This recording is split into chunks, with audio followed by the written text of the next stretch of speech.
땡볕 김유정. 우람스레 생긴 덕순이는 바른 팔로 왼편 소매자락을 끌어다 콧등의 땀방울을 훑고는 통한 내거리에 와 다리를 딱 멈추었다. 더위에 익어 얼굴이 벌거니 사방을 둘러본다. 중복 허리에 뜨거운 땡볕이라 길 가는 사람은 저편 처마 밑으로만 뱅뱅 돌고 있다. 지면은 번들번들이 달아 자동차가 지날 적마다 숨이 탁 막힐 만치 무더운 먼지를 풍겨놓는 것이다.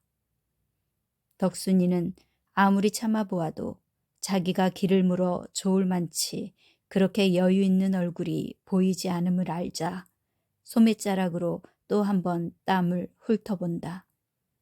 그리고 거북한 표정으로 벙벙이 섰다. 때마침 옆으로 지나는 어린 깍쟁이에게 공손히 손짓을 한다. 예, 대학병원을 어디로 가니? 이리로 곧장 가세요. 덕순이는 어린 깍쟁이가 턱으로 가리킨 대로 그 길을 북으로 접어들며 다시 내걷기 시작한다. 내딛는 한 발짝마다 무거운 지게는 어깨에 베기고 등줄기에서 쏟아져 내리는 진땀에 궁둥이는 쓰라릴 만치 물렀다. 속 타는 불김을 입으로 불어가며 허덕지덕 올라오다 엄지손가락으로 코를 힝 풀어 그 옆 전봇대 허리에 쓱 문댈 때에는 그는 어지간히 가슴이 답답하였다. 당장 지게를 벗어던지고 푸른 그늘에가 나자빠지고 싶은 생각이 굴뚝 같으련만 그걸 못하니 짜증이 안 날 수 없다. 골피를 찌푸리어 대퉁스레 빌어먹을까? 왜 이리 묵어? 하고 내뱉으려 하였으나 그러나 지게 위에서 무색하여질 아내를 생각하고 꾹 참아버린다. 제 속으로만 끙끙거리다 겨우 에이, 덥다. 하고 자탄이 나올 적에는 더는 갈 수가 없었다. 덕순이는 길가 버들 밑에다 지게를 벗어놓고는 두 손으로 적삼등을 흔들어 땀을 들인다. 바람기 한 점 없는 거리는 그대로 타붙었고 그 위에 모래만 이글이글 달아간다. 하늘을 쳐다보았으나 좀채로 비맛은 못 볼 듯 싶어 바상바상한 입맛을 다시고 섰을 때 벼랑간 댕댕 소리와 함께 발등에 물을 뿌리고 물차가 지나가니 그는 비로소 산 듯이 정신기가 반짝 난다. 적삼 호주머니에 손을 넣어 곰방대를 꺼내 물고 담배 한 대 붙이려 하였으나 홀쭉한 쌈지에는 어제부터 담배 한 알 없었던 것을 다시 깨닫고 역정스레 도로 집어넣는다. 꽁무니 백이지 않아? 덕순이는 이렇게 아내를 돌아본다. 괜찮아요 하고 거진 죽어가는 상으로 글썽글썽 눈물이 갠 아내가 딱하였다. 2달 동안이나 햇빛 못 본 얼굴은 누렇게 시들었고 병약한 몸으로 지게 위에 앉아 까대기는 양이 금시라도 꺼질 듯 싶은 그 아내였다. 덕순이는 아내를 이윽히 노려본다. 아, 울긴 왜 우는 거야? 하고 눈을 부라르으나 병원에 가면 쨘되겠지요? 째긴 아무거나 덮어놓고 째나? 연구한다니까. 하고 되도록 아내를 안심시킨다. 그러나 덕순이 생각에는 째든 말든 그건 차차 해놓고 우선 먹어야 산다고. 왜 기영이 할아버지의 말씀 못 들었어? 병원서 월급을 주고 고쳐준다는 게 정말인가요? 그럼 노인이 설마 거짓말을 하려고. 그래, 시방도 대학병원의 2등 박사인가 뭔가 14살 된 조선아이가 어른보다도 더 부대한 걸 보고 하도 이상한 병이라고 붙잡아 들여서 한 달에 10원씩 월급을 주고 그뿐인가? 먹이고 입히고 이래가며 지금 연구하고 있대지 않어? 그럼 나도 허구한 날 늘 병원에만 있게 되겠구려. 인제 가봐야 알지 어떻게 될는지. 이렇게 시원스레 받기는 받았으나 덕순이 자신 역시 기영 할아버지의 말을 꼭 믿어서 좋을지가 의문이었다. 시골서 올라온 지 얼마 안 되는 그로서는 서울 일이라 혹 알 수 없을 듯 싶어 무료 진찰권을 내온데 더 되지 않았다. 그렇다 하더라도 병이 괴상하면 할수록 혹은 고치기가 어려우면 어려울수록 월급이 많다는 것인데 영문 모를 아내의 이 병은 얼마짜리나 되겠는가고 속으로 무척 궁금하였다. 아이가 10원이라니 이건 한 15원쯤 주겠는가. 그렇다면 병 고치니 좋고 먹으니 좋고 두루두루 팔자를 고치리라고 소간으로 육조 배판을 느리고 섰을 때 여보십시오. 이 채미 하나 잡숴 보십시오. 하고 저만치서 참외를 버려놓고 앉았는 아이가 시선을 끌어간다. 길쭉길쭉하고 싱싱한 놈들이 과연 뜨거운 복중에 하나 벗겨들고 으썩 깨물어 범직한 참외였다.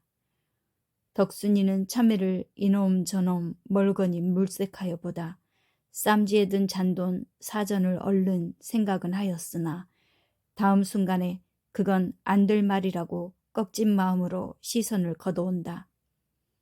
사전에 1점만 더 보태면 희연 한 봉이 되리라고 어제부터 잔뜩 꼬벼지고 오던 그 사전. 이걸 참외값으로 녹여서는 사람이 아니다. 지게를 꼭 붙들어. 덕순이는 지게를 지고 다시 일어나며 그 15원을 생각했던 것이니 그로서는 너무도 벅찬 희망의 보행이었다. 덕순이는 간호부가 지도하여 주는 대로 산부인과 문 밖에서 제 차례가 돌아오기를 기다리고 있었다. 아내는 남편이 업어다 놓은 대로 걸상애가 번듯이 늘어져 괴로운 숨을 견디지 못한다. 요량 없이 부어오른 아랫배를 한 손으로 치맛째 걷어안고는 매 호흡마다 간댕거리는 야윈 고개로 가쁜 숨을 돌리고 있는 것이다. 게다가 수술실에서 들것으로 담아내는 환자와 피고름이 섞인 쓰레기통을 보는 것은 그로 하여금 해쓱한 얼굴로 이를 떨도록 하기에는 너무도 충분한 풍경이었다. 너무 그렇게 겁내지 마라. 그래도 다 죽을 사람이 병원에 와야 살아나가는 거야. 덕순이는 아내를 위안하기 위하여 이런 소리도 하는 것이나 기실 아내 못지않게 저로서도 조바심이 적지 않았다. 아내의 이 병이 무슨 병일까? 짜장 기이한 병이라서 월급을 타먹고 있게 될 것인가? 또는 아내의 병을 씻은 듯이 고쳐줄 수 있겠는가? 겸삼수삼 모두가 궁거웠다. 이 생각, 저 생각으로 덕순이는 아내의 상체를 떠받쳐주고 있다가 우연히도 맞은편 타구 옆댕이에 가 떨어져 있는 권룡 꽁댕이에 한눈이 팔린다. 그는 사방을 잠깐 살펴보고 힝하게 가서 집어다가는 곤방대에 피어물며 제 차례를 기다렸으나 좀채로 불러주질 않는 것이다. 이렇게 하여 그들은 허무히도 2시간을 보냈다. 한 점을 14분가량 지났을 때 간호부가 다시 나와 덕순이 아내의 성명을 외는 것이다. 네, 여기 있습니다. 덕순이는 허둥지둥 아내를 들쳐업고 진찰실로 들어갔다. 간호부 둘이 달려들어 우선 옷을 벗기고 주무를 째 아내는 놀란 토끼와 같이 조그맣게 되어 떨고 있었다. 코를 찌르는 무더운 양내에 소름이 끼치기도 하려니와 한쪽에 번쩍번쩍 느려놓인 기계가 더욱이 마음을 조이게 하는 것이다. 아내가 너무 병신스레 떨므로 옆에 섰는 덕순이까지도 겸연쩍지 않을 수 없었다. 아내의 한 팔을 꼭 붙들어주고 집에서 꾸짖듯이 눈을 부릅떠 뇌가 무섭다고 이래? 하고는 유리판에서 기계 부딪는 젤그럭 소리에 등줄기가 다 섬뜩할째. 언제부터 배가 이래요? 간호부가 뚱뚱한 의사의 말을 통변한다. 자세히는 몰라도 덕순이는 이렇게 머리를 긁고는 아마 이토록 부르기는 지난 겨울부터인가 봐요. 처음에는 이게 애가 아닌가 했던 것이 그렇지도 않고요. 애라면 10달에 날 텐데 10석 달씩이나 가는 게 어디 있습니까? 하고는 아차, 애니 뭐니 하는 건 괜히 지겨웠군 하였다. 그래, 의사가 무엇라고 또 입을 열 수 있기 전에 얼른 뒤미쳐 아무도 이 병이 무슨 병인지 모른다고 그래요. 난생 처음 본다고요. 하고 몇 마디 더 얹었다. 덕순이는 자기네들의 팔자를 고칠 수 있고 없고가 이 순간에 달렸음을 또 한 번 깨닫고 열심히 의사의 입만 쳐다보고 있는 것이다마는 금태 안경 쓴 의사는 그리 쉽사리 입을 열려지 않았다. 몇 번을 거듭 주물러보고 두드려보고 들어보고 이러기를 얼마 한 다음 시답지 않게 저쪽으로 가 대야에 손을 씻어가며 간호부를 통하여 하는 말이 이 뱃속에 어린애가 있는데요. 나오려다 소문이 적어서 그대로 죽었어요. 이걸 그냥 둔다면 앞으로 일주일을 못 갈 것이니 불갑을 수술을 해야 하겠으나 또 그 결과가 반드시 좋다고 단언할 수도 없는 것임에 배를 가르고 아이를 꺼내다 만일 사불여의하여 불행을 본다더라도 전혀 관계없다는 승낙만 있으면 내일이라도 곧 수술을 하겠어요. 하고 나으린 간호부는 조금도 꺼리낌 없는 어조로 줄줄 쏟아놓다가 어떻게 하실 테야요? 글쎄요. 덕순이는 이렇게 얼떨떨한 낯으로 다시 한번 뒤통수를 긁지 않을 수 없었다. 간호부의 말이 무슨 소린지 다는 모른다 하더라도 속대중으로 저쯤은 알아챘던 것이니 아내의 생명이 위험하다는 그 말이 두렵기도 하려니와 겨우 아이를 뱄다는 것쯤 영국거리는 못 되는 병인 양 싶어 우선 낙심하고 마는 것이다. 하나 이왕 버린 노릇임에 그럼 먹을 것이 없는데요. 그건 여기서 입원시키고 먹일 것이니까 염려 마셔요. 그런데요, 하고 덕순이는 열적은 낯을 뭘로 가릴지 몰라 쭈뼛쭈뼛 월급 같은 건 안 주나요? 무슨 월급이요? 왜 여기서 병을 고치면 월급을 주는 수도 있다지요? 제 병 고쳐주는데 무슨 월급을 준단 말이오? 하고 맨망스레도 톡 쏘는 바람에 덕순이는 그만 얼굴이 벌개지고 말았다. 팔자를 고치려던 그 계획이 완전히 어그러졌음을 알자 그의 줄인 창자는 척 꺾이며 두꺼운 손으로 이마에 진땀이나 훑어보는 밖에 별 도리가 없는 것이다. 하나 아내의 생명은 어차피 건져야 하겠기로 공손히 허리를 굽신하여 그럼 내일 데리고 올게 어떻게 해 주십시오. 하고 되도록 빌붙어 보았던 것이 그때까지 끔찍끔찍한 소리에 얼이 빠져서 멀뚱히 누웠던 아내가 벼랑간 기급을 하여 일어나 살뚱맞은 목성으로 나는 죽으면 죽었지 배는 안 째요 하고 얼굴이 노랗게 되는 데는 더 할 말이 없었다. 죽이더라도 제 원대로나 죽게 하는 것이 혹은 남편 된 사람의 도릴지도 모른다. 아내의 꼴에 하도 어이가 없어 죽는 것보담야 수술을 하는 게 좀 낫겠지요? 비소를 금치 못하고 섰는 간호부와 의사가 눈에 보이지 않도록 덕순이는 시선을 외면하여 뚱싯뚱싯 아내를 업고 나왔다.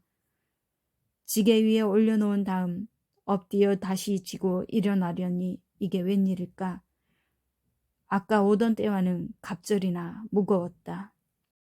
덕순이는 얼마 전에 희망이 가득히 차 올라가던 길을 힘 풀린 걸음으로 터덜터덜 내려오고 있었다. 보지는 않아도 지게 위에서 소리를 죽여 훌쩍훌쩍 울고 있는 아내가 눈앞에 환한 것이다. 학식이 많은 의사는 일자무식인 덕순이 내외보다는 더 많이 알 것이니 생명이 한 일회를 못 가리라던 그 말을 어째 볼 도리가 없다. 인제 남은 것은 우중충한 그 냉골에 갖다 다시 눕혀놓고 죽을 때나 기다리고 있을 따름이었다. 덕순이는 눈 위로 덮는 땀방울을 주먹으로 훔쳐가며 장차 캄캄하여 올 그 전도를 생각해 본다. 서울을 장대고 왔던 것이 벌이도 제대로 안 되고 게다가 인젠 아내까지 잃는 것이다. 지혜미 붙을 이놈의 팔자가 하고 딱한 탄식이 목을 넘어오다 꽉 깨무는 바람에 한숨으로 터져버린다. 한나절이 되자 더위는 더 한층 무서워진다. 덕순이는 통째 짓물을 듯 싶은 등허리를 견디지 못하여 먼저 번에 쉬어가던 나무 그늘에 지게를 벗어놓는다.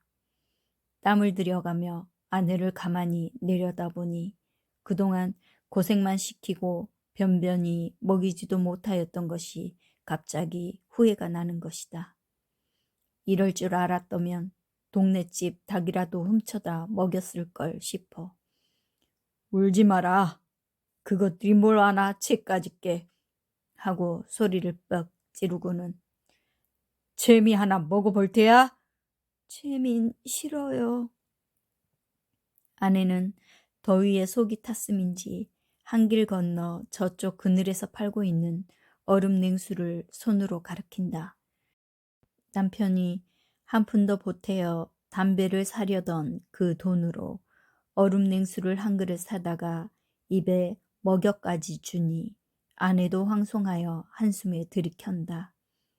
한 그릇을 다 먹고 나서 하나 더 사다 주랴 물었을 때 이번에 외떡이 먹고 싶다 하였다.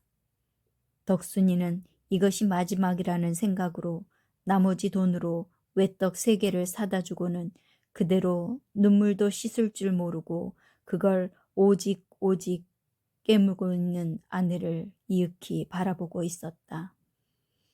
그러나 아내가 무슨 생각을 하였는지 외떡을 입에 문 채 훌쩍훌쩍 울며 저 사촌 형님께 쌀 2대 꽂아 먹은 거 부대 잊지 말고 갚으 하고 부탁할제 이것이 필연 아내의 유언이라 깨닫고는 그래, 그건 염려 마라.